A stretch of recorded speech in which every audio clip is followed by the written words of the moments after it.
L'ascension est fatale aux 3 hommes de tête, mais également à de nombreux coureurs qui perdent rapidement le contact avec le reste du peloton.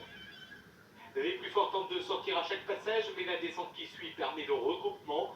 Et finalement, un petit groupe parvient néanmoins à se détacher. C'est Anthony Roux de la Française des Jeux qui s'impose devant son coéquipier Benoît Vaugrenard. Derrière, un homme est parti en compte, Thomas Voeckler. Le leader d'Abou-Taïkot fait un formidable numéro dans ce juge de paix et ne tente pas à se retrouver leader de la course. Les longs grimpeurs, eux, souffrent à l'arrière.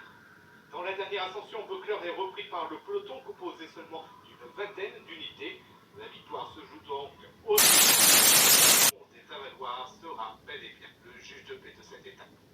Tuft tente de résister, mais il sent le souffle du peloton derrière lui. Benati décroche petit à petit, alors qu'en avant un groupe de 6 vient de se former avec notamment Thomas Voeckler et David Millar. Et c'est au final Anthony Roux qui s'impose devant Pedrigo, Kadri, Voeckler, Bograndi et Millar. Anthony Roux, déjà vainqueur ici même à Crampagne en 2009. Le monde des Avaloirs, 2 km à 8%. Mais un groupe d'une quinzaine de coureurs part en contre. L'écart se réduit inexorablement, moins de 2 minutes à 20 km de l'arrivée, moins d'1 minute à 10 km. Romain Mathéou se retrouve seul en tête à l'abord du dernier tour. Derrière, à 10 secondes, 6 hommes, dont Andy Schleck. Puis vient le groupe Voeckler à 26 secondes. Tout ce petit monde se réunit et c'est un sprint final qui va conclure cette étape avec la victoire de l'Espagnol Ventosio. Roland rejoint dans un premier temps son coéquipier Reza et Loïc Mondori, puis une course en solo, seul contre un peloton morcelé. La rage de Pierre Roland, image magnifique qui célèbre un exploit sur les 50 km du Mont des Avaloirs. L'effort intense lui permet de résister au retour de l'Autrichien David à 8 secondes. Dorwich termine loin de Roland à plus de 3 minutes. L'Australien a explosé comme une bonne partie du peloton. Écart tout juste suffisant pour gravir en tête une première fois le mont des Avaloirs et la côte de la Boucherie après Empaille. Le peloton reprend les échappées à 40 km de l'arrivée, tandis qu'à l'arrière, les sprinteurs sont en grosse difficulté. Le Lituanien Navardoskas de la Garmin s'extrait du peloton dans l'ultime ascension. Il s'impose et devance de quelques secondes Julien Simon de la Cofidis et Anthony Roux de la FDJ. Il résiste au retour du peloton et compte 3 minutes 45 d'avance à l'issue de la première ascension du mont des Avaloirs. Seul Issetchev lâche prise. À l'arrière, de nombreux coureurs sont également en difficulté. À 20 km de l'arrivée, un groupe de contre-attaquants se forme autour de Pierre Rolland de chez Europcar. La jonction s'opère dans la dernière boucle et c'est l'Italien Manuele Boaro qui s'impose devant Pierre Rolland. Pierre Rolland déçu à la...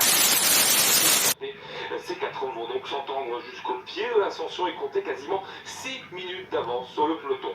Anton Vorobiev va encore se montrer le plus fort. Dès le pied du mont des Avaloirs, dès le premier tour, il part seul en tête. Ses 3 compagnons d'échappée ne le reverront plus. Patrick Klech fera deuxième sur la ligne d'arrivée. Mano à mano s'engage entre une poignée de prétendants. Au 5e et dernier passage de la boucle de 13 km, Guillaume Martin s'envole seul vers la ligne d'arrivée au sommet du mont des Avaloirs.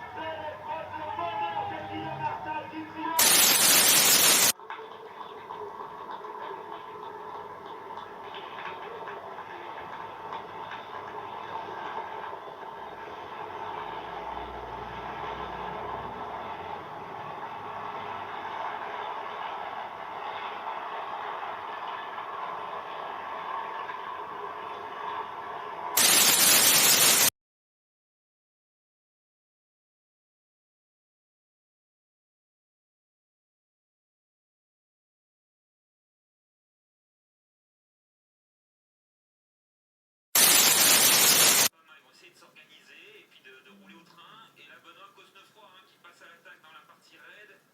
Le maillot jaune, vous l'apercevez, Ivo Oliveira est en 3e position. Suivi de Juan Costiu pour Arkea Samsic et le maillot jaune dans la roue. Donc voilà, les manœuvres ont commencé à 104 km de l'arrivée. Ça donne le tempo de cette course. Souvent, quand ça démarre sous les chapeaux de roue, c'est parti. Maintenant, on a l'habitude depuis quelques années, on a l'habitude de voir les courses se lancer très tôt. Et là, c'est le cas. Et là, c'est vraiment le cas. Tu m'en dis, elle n'est pas là, les fantastiques sont pas c'est très bien joué. Justement, Oliveira, est-ce qu'on lui a pas dit, mais attends, relève-toi, t'as des équipiers derrière, on va revenir sur lui un petit peu plus tard, on aura le temps. Comment ça se passe là, selon vous, d'un point de vue tactique, autour de ces quatre coups Oliveira, il faut qu'il raisonne un peu son sprinter. C'est pas ce qu'il fait là, non. C'est pas ce qu'il fait, mais j'ai plus, à sa place, j'aurais plus